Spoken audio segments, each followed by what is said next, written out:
नमस्कार सभी साथियों को स्वागत करता हूं सबका इस यूट्यूब चैनल पर जिसका नाम है study with P N Lodha. साथियों, मैंने वैसे 3-4 आंसर किया तो डाली है, लेकिन कुछ आंसर किया अभी बाकी है जो अभी फाइनल जो आरबीएससी की जो आंसर की आएगी।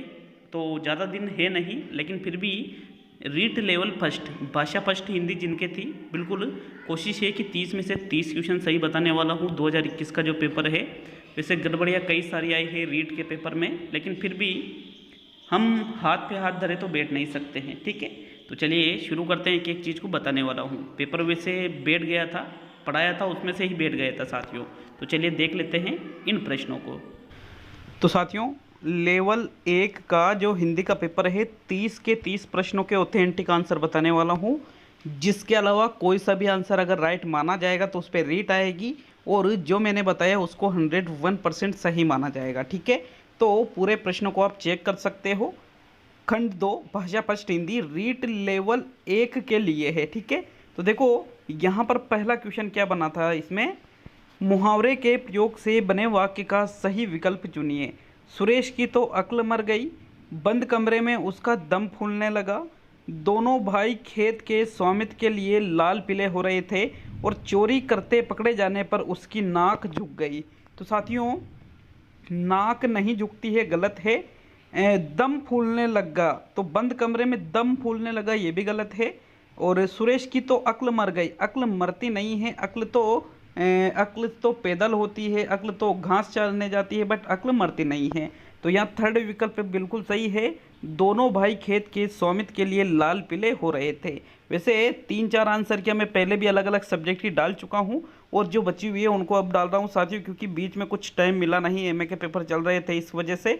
लेकिन बिल्कुल एक और चीज़ मैं आपको बता दूँ कि इस प्रकार के प्रश्नों को मैं करा चुका हूँ। बहुत ज़्यादा प्रश्न मैंने ऐसे करवाए हैं। तो अगर आप मेरे चैनल से लगातार जुड़े थे पहले, तो बिल्कुल आपको ऐसे प्रश्नों को हल करने में बिल्कुल भी दिक्कत नहीं आई होगी। नेक्स्ट दूसरा क्वेश्चन, हिंदी भाषा में वाक्य के मनुष्य अंग होते हैं। तो भाई ये टाइपिंग मिस्टेक जो कभी कभी मुझसे होती थी, माध्यमिक शिक्षा बोर्ड ने भी की है, क्योंकि मनुष्य अंग नहीं मुख्य अंग होते हैं, ऐसा क्वेश्चन होना चाहिए। 2, 4, 5 और 3, तो मुख्य अंग कितने होते हैं? 2 होते हैं। एक तो होता है उद्देश्य और एक होता है साथियों विधेय। उद्देश्य का मतलब होता है कर्ता, और कर्ता के अलावा जो वाक्य में होता है कर्ता और कर्ता के विस्तार के अलावा वो विधेय कहलाता है। तो इस प्रकार यहाँ 32वें में दूसरा मतलब 2 ए वाला विकल्प यहाँ पर सही रहेगा। नेक्स्ट प्रश्न नंबर 33 देखिएगा। ये राइट के निशान लग रहे, इसका मतलब ये नहीं कि ये राइट है। एक बार आप कंफर्म कर लीजिए सभी प्रश्नों को। खुद श्रीमान बैंगन खाए औरों को परहेज बताए, लोकोक्ति का सही अर्थ है। कहने से जिद्दी व्यक्ति काम नहीं करता, बैंगन खाने के नुकसान बताना, उपाय वही अच्छा जो कारगर हो, और केवल दूसरों को सलाह देना लेकिन उसे व्यवहार में न लाना। तो भाई नॉर्मल सी चीज़ थी ये, तो ज़्यादा इसमें कुछ था नहीं। खुद बैंगन खाए औरों को परहेज बताए, मतलब दूसरों को तो सलाह दे रहे हो और खुद उसे व्यवहार में नहीं ला रहे हो। मतलब डी वाला विकल्प आपके 33वें क्वेश्चन में सही है साथियों। तो चलिए आगे बढ़ेंगे प्रश्न नंबर 34 पर। देखो कितना यार, मतलब पेपर ऐसा बनाया गया था। परोपकार में किस संधि का प्रयोग हुआ है? तो परोपकार का संधि विच्छेद क्या होता है? पर प्लस उपकार बराबर शब्द क्या बन जाता है? परोपकार बन जाता है। तो ए प्लस उ से गुण संधि बन जाएगी, मतलब बी वाला विकल्प यहाँ पर 34वें क्वेश्चन में सही है। एक भी आंसर चेंज नहीं हो सकता साथियों, 30 में से ही एक भी आंसर। ठीक है, नेक्स्ट प्रश्न नंबर 35। मुझे विश्वास है कि उन्हें किसी अन्य बंदी से नहीं मिलने दिया जाता था। उक्त वाक्य है सरल वाक्य, संयुक्त वाक्य, मिश्र वाक्य, साधारण वाक्य। तो भाई यहाँ पर की से जुड़ा हुआ वाक्य है। मैंने आपको 100 बार बता रखा होगा कि की से जुड़ने वाला वाक्य मिश्र वाक्य का उदाहरण होता है साथियों। बी वाला विकल्प यहाँ पर सही है। और अगर बात करें कि भाई संज्ञा मिश्र वाक्य में भी कौन सा उपवाक्य है, तो ये संज्ञा आश्रित मिश्र वाक्य है। अब एक बात और मैं बता दूं, अगर किसी भी साथी के जिसने बिल्कुल मुझसे जुड़कर तैयारी की थी, मुझ पर विश्वास किया था, नीचे कमेंट में बताकर आप जा सकते हो। साइकोलॉजी मैंने आपको पढ़ाई है, शिक्षण विधि आपको मैंने पढ़ाई है, आपको मैंने हिंदी अच्छी तरह से पढ़ाई है, आपको मैंने पर्यावरण अच्छी तरह से पढ़ाया है। तो ये सारी चीज़ें, तो विशेष तौर पे संस्कृत के भी टेस्ट डाले हैं, बट संस्कृत के उतने ज़्यादा नहीं डाले हैं साथियों। तो इन चारों चीज़ों में तो आप नीचे कमेंट कर सकते हो कि कितने क्वेश्चन, पर्यावरण के तो इतने ज़्यादा क्वेश्चन, हर सब्जेक्ट के क्वेश्चन पूरे पूरे बैठे हैं।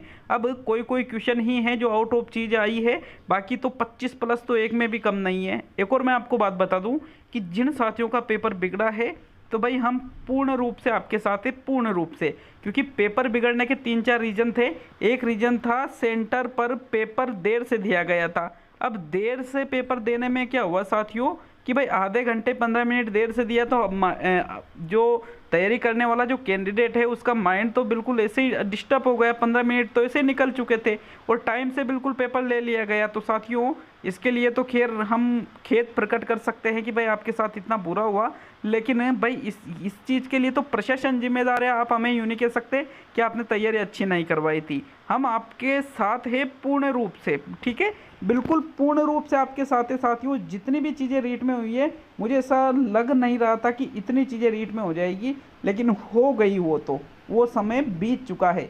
तो ज़्यादा टेंशन फिर भी नहीं लेना है साथियों टेंशन, क्योंकि रीट का एग्ज़ाम अब 2 साल गवर्नमेंट के पास बच रहे हैं।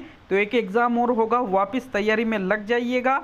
और आप चाहो तो अन्य भर्तियों की भी तैयारी कर सकते हो। अगर आपको लगता है कि यार मेरे पेपर पूरा बिगड़ गया, मेरा पूरा ही सिस्टम, पूरा ही समीकरण खराब हो गया, तो टेंशन नहीं लेना है साथियों, क्योंकि जीवन में सिर्फ एक यही चीज़ नहीं थी। हाँ, ये बहुत इंपॉर्टेंट थी, लेकिन एक सिर्फ यही नहीं थी। अपने माँ बाप के बारे में सोचो, आने वाले समय के बारे में सोचो। क्या आप लोग बाग तो ऐसे होते हैं 10-10 कंपटीशन के बाद सेलेक्ट होते हैं और आप एक में निराश हो रहे हो यार, तो ये बात मुझे आपकी सही नहीं लग रही है। आपको टाइम मिल रहा है, सब कुछ हो रहा है, वापस 2 साल के अंदर आपके वापस भर्ती होके परीक्षा होगी।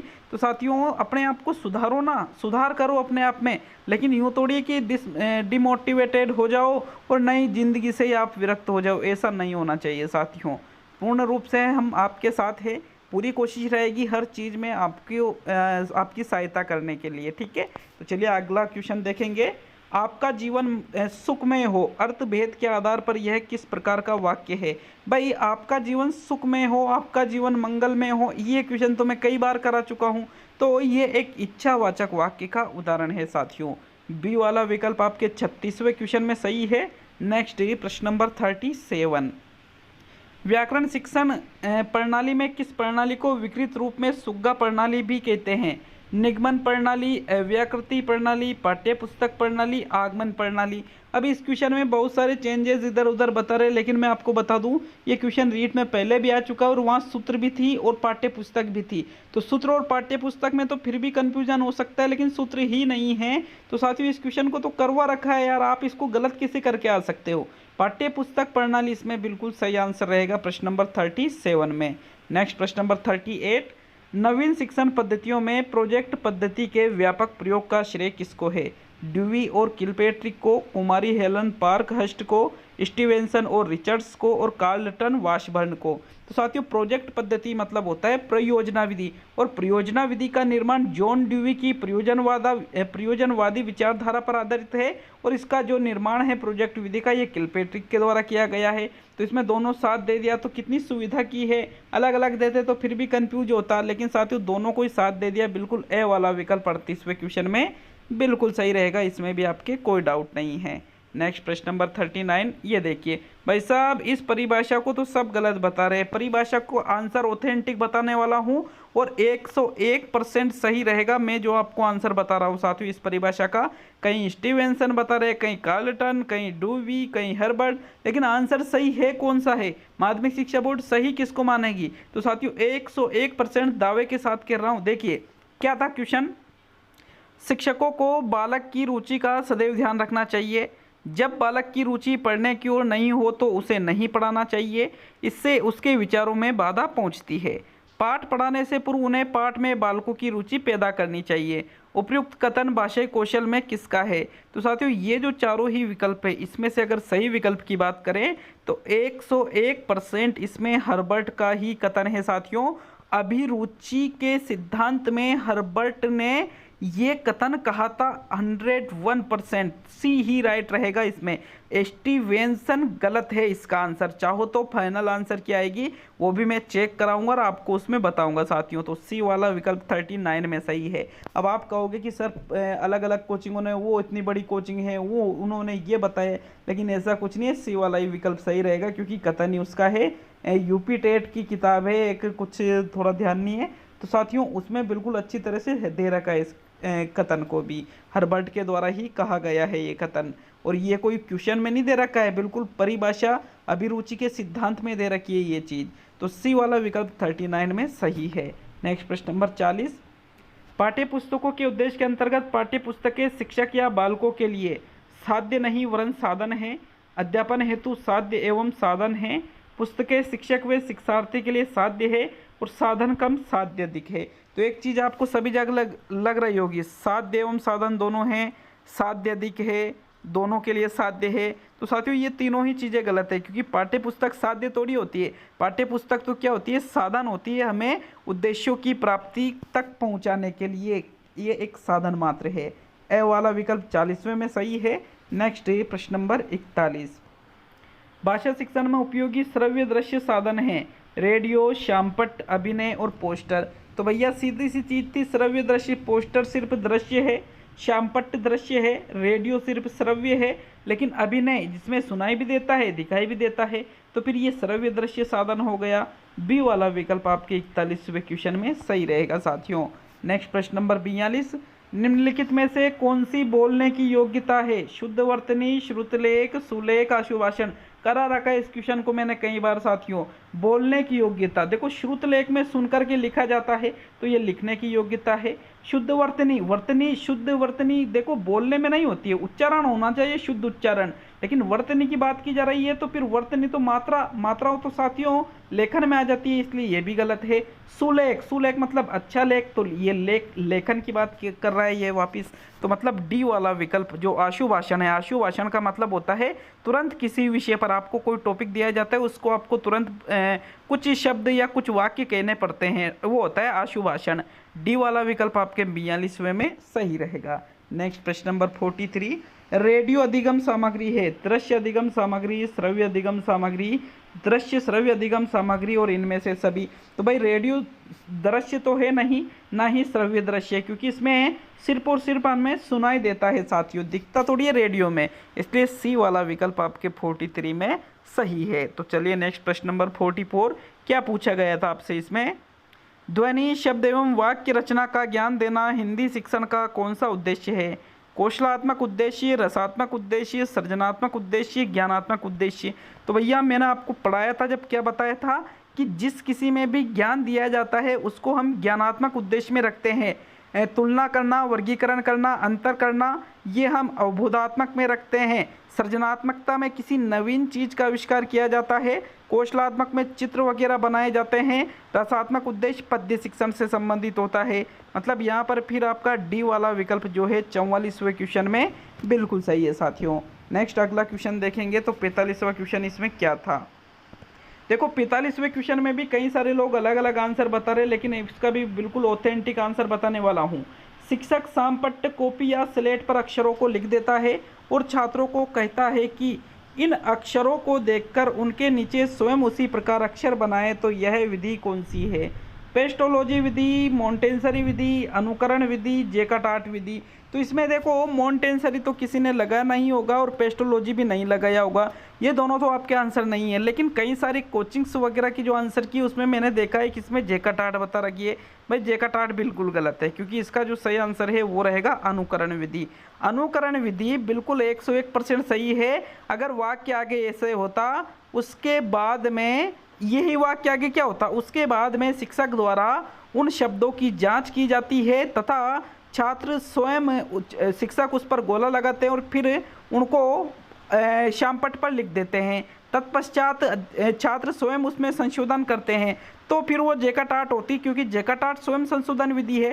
लेकिन संशोधन की तो कहीं से कहीं तक बात ही नहीं है, इसलिए इसमें कोई डाउट नहीं है, अनुकरण विधि बिल्कुल सही है साथियों प्रश्न नंबर 45 में। नेक्स्ट प्रश्न नंबर 46 देखेंगे। बहुविकल्प, मतलब ये देखो ये बहुविकल्प 4 विकल्प है ना, सही है या गलत है, विषम का चुनाव करना, युगलीकरण करना, रिक्त स्थान की पूर्ति करना किस प्रकार के प्रश्नों के भेद है? लघुत्तर प्रश्न, निबंधात्मक प्रश्न, इनमें से सभी या वस्तुनिष्ठ प्रश्न। तो ये सारी ही चीज़ें भाई, निबंधात्मक में बहुविकल्प आता ही नहीं है तो सभी भी हट गया, लघुत्तर में भी बहुविकल्प नहीं आता है साथियों। इसमें वस्तुनिष्ठ प्रश्न जो है सी वाला विकल्प इसमें बिल्कुल सही है 46वें प्रश्न में। देखो एक चीज़ और बता रहा हूँ, 30 के 30 प्रश्नों के ऑथेंटिक आंसर है, चाहो तो बोर्ड की से मिलान कर सकते हो जब आएगी, इसलिए अभी चेक कर लो पूरे अच्छी तरह से। नेक्स्ट प्रश्न नंबर 47 आपके ये क्या है? गद्यांश है।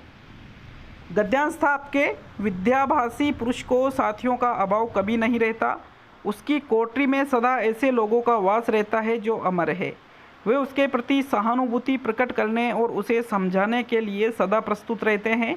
कवि, दार्शनिक और विद्वान जिन्होंने प्रकृति के रहस्यों का उद्घाटन किया है और बड़े बड़े महात्मा जिन्होंने आत्मा के गूढ़ रहस्यों की थाह लगा ली है, सदा उसकी बातें सुनने और उसकी शंकाओं का समाधान करने के लिए उद्यत रहते हैं।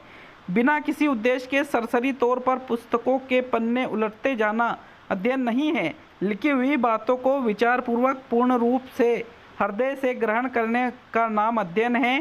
प्रत्येक स्त्री पुरुष को अपनी शिक्षा का उद्देश्य स्थिर कर लेना चाहिए। तो भाई बहुत ही अच्छा गद्यांश था और गद्यांश में से ही सारे क्वेश्चन निकल रहे थे, लेकिन इसमें से भी आपने गलतियां कर दी। तो क्या गलती की? देखो पहला जो क्वेश्चन था इसमें गद्यांश का विद्वान का स्त्रीलिंग है, महिषी, ज्ञानी, विदुषी, विभूषी। तो भाई इसमें तो कोई डाउट नहीं है कि भाई विद्वान पुल्लिंग शब्द होता है और जो विदुषी शब्द है ये क्या हो जाता है? स्त्रीलिंग हो जाता है साथियों। तो मतलब बी वाला विकल्प आपके इसमें सही है। नेक्स्ट प्रश्न नंबर 48 देखो कितने लोगों ने गलती की इसमें, मैं आपको सीधा सीधा बताऊंगा इस क्वेश्चन का आंसर। एक वचन बहुवचन का सही युग्म है, पुरुष का पुरुषों, साथी का साथियाँ, पुस्तक का पुस्तकें, स्त्री का महिला। तो यहाँ पर एक शब्द आ रहा है, देखो कहाँ पर था वो शब्द, यहाँ पर एक शब्द था पुस्तकें, ये पुस्तकों। तो यहाँ पुस्तक का पुस्तकों लिखा हुआ है ना, ये पुस्तकों, यहाँ पर पुस्तकें। तो साथियों इसके आधार पर ही आप कर सकते थे, साथी का साथिया नहीं होता है, स्त्री का महिला नहीं होता है। अब यहाँ पर इसमें क्या मिस्टेक है कि पुस्तक का पुस्तकों दे रखा है लेकिन पुस्तकें भी होता है, और पुरुष का पुरुषों थोड़ी होता है, पुरुषों होना चाहिए ना, क्या होना चाहिए? पुरुषों। रे में ऊ की मात्रा का लग रही है, इसलिए ए वाला विकल्प इसमें गलत है, ओनली बी वाला विकल्प ही प्रश्न संख्या 48 में सही रहेगा। तो चलिए आगे बढ़ेंगे प्रश्न संख्या 49 पर। समझे बात को, पुरुष का पुरुषों नहीं होता है, पुरुषों होता है।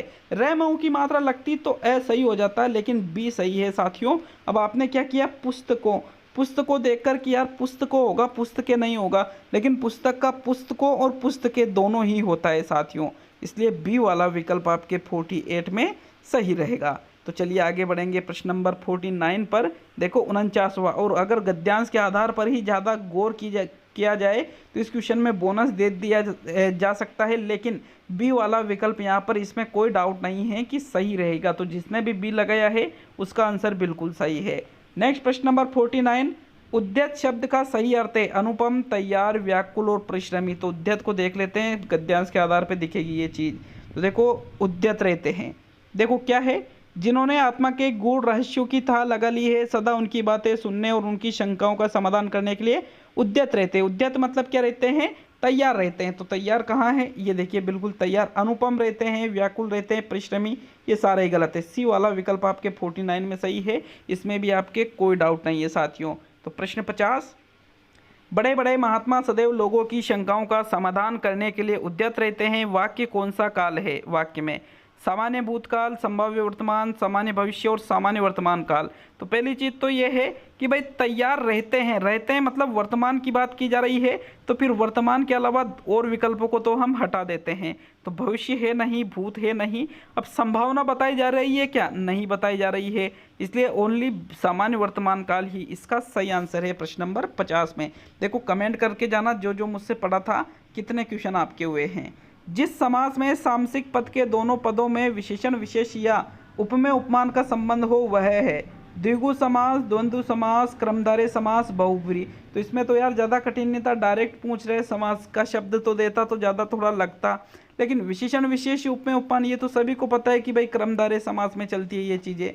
तो सी वाला विकल्प आपके प्रश्न 51 में बिल्कुल सही है। नेक्स्ट प्रश्न नंबर 52 है, डॉक्टर चंद्रा अदम्य साहस की धनी थी, वाक्य में रेखांकित शब्द में विशेषण है। साहस शब्द रेखांकित हो रहा है साथियों यहाँ पर, परिमाणवाचक, संकेतवाचक, व्यक्तिवाचक, गुणवाचक। तो देखो ये क्वेश्चन रीट लेवल सेकंड में भी आया था। अब वहाँ पर बड़ी बड़ी जो कोचिंग वाले जो टीचर हैं, अन्य जो भी लोग हैं, भाई मैं तो उतना ज़्यादा कोई साहित्यकार या फिर कोई प्रसिद्ध ऐसा कुछ नहीं है, मेरे पास कुछ विशेष नहीं है, लेकिन साथियों मुझे आंसर पता है, सीधी सी बात यह है, क्योंकि वहाँ पर भी बहुत सारे लोग उसको भाववाचक संज्ञा बता रहे हैं, बहुत से गुणवाचक, लेकिन यहाँ तो भाववाचक संज्ञा ही नहीं आई। तो फिर अगर यहाँ पर गुणवाचक विशेषण माना जाएगा तो वहाँ पर साहित्य शब्द में आप भाववाचक किसे मान सकते हो साथियों? या तो प्रश्न ही डिलीट होगा, नहीं तो गुणवाचक मानना पड़ेगा, भाववाचक का कोई चांस ही नहीं है। मतलब गुणवाचक को तो आपको मानना ही पड़ेगा, वो सेकंड लेवल में था। वो डी वाला विकल्प आपके 52वें क्वेश्चन में सही है, क्योंकि साहस शब्द क्या है? गुणवाचक विशेषण है। चलिए नेक्स्ट प्रश्न नंबर 53। भाई ये मैंने आपको अच्छी तरह से ये जो विराम चिन्ह है ये भी पढ़ा रखे थे। उद्धरण चिन्ह कई बार पढ़ा दिया था कि उद्धरण चिन्ह इस प्रकार से होता है, इस प्रकार से, ठीक है। इसको ये तो दोहरा उद्धरण चिन्ह है, और इस प्रकार से भी होता है, ये इकहरा उद्धरण चिन्ह कहलाता है। तो ये चीज़ भी मैंने आपको अच्छी तरह से पढ़ा रखी थी साथियों। बस सारी बात वही थी, एग्जाम हॉल की बात होती है, आपने उस चीज़ को ढंग से किया ही नहीं। बी वाला विकल्प आपके 53 में सही है। नेक्स्ट प्रश्न नंबर 54। उस शिक्षा शास्त्री का नाम बताइए जिन्होंने कहा था स्कूल एक बाग है, अध्यापक एक माली है और बच्चे पौधे के समान है। अब देखो ये लाइन तो यार डायरेक्टली पूछ ली, सभी ने पढ़ा था कि ये चीज़ वाशबर्न नहीं है, ड्रेकाली नहीं है, मोंटेसरी नहीं है, अगस्टस फ्रेडरिक फ्रोबेल है। सी वाला विकल्प आपके 54 में सही है। नेक्स्ट प्रश्न नंबर 55। राष्ट्रपिता महात्मा गांधी के द्वारा प्रवर्तित बेसिक शिक्षा का एक प्रमुख सिद्धांत है व्यक्तिगत विभिन्नता पर बल देना, कक्षा के स्थान पर प्रयोगशाला में शिक्षा देना, मातृभाषा के माध्यम से शिक्षा प्रदान करना, खेल के माध्यम से शिक्षा प्रदान करना। तो भाई सीधी सी बात है, बेसिक शिक्षा में प्रयोगशाला, व्यक्तिगत विभिन्नता, ये दोनों चीज़ नहीं है। बच्चे कंफ्यूज किस में हुए? सी में और डी में। तो इसमें भाई फर्स्ट चॉइस हमारी मातृभाषा के माध्यम से शिक्षा प्रदान करना रहेगा, क्योंकि बेसिक शिक्षा महात्मा गांधी की है और महात्मा गांधी के द्वारा सबसे ज़्यादा बल मातृभाषा के शिक्षण पर दिया गया था साथियों।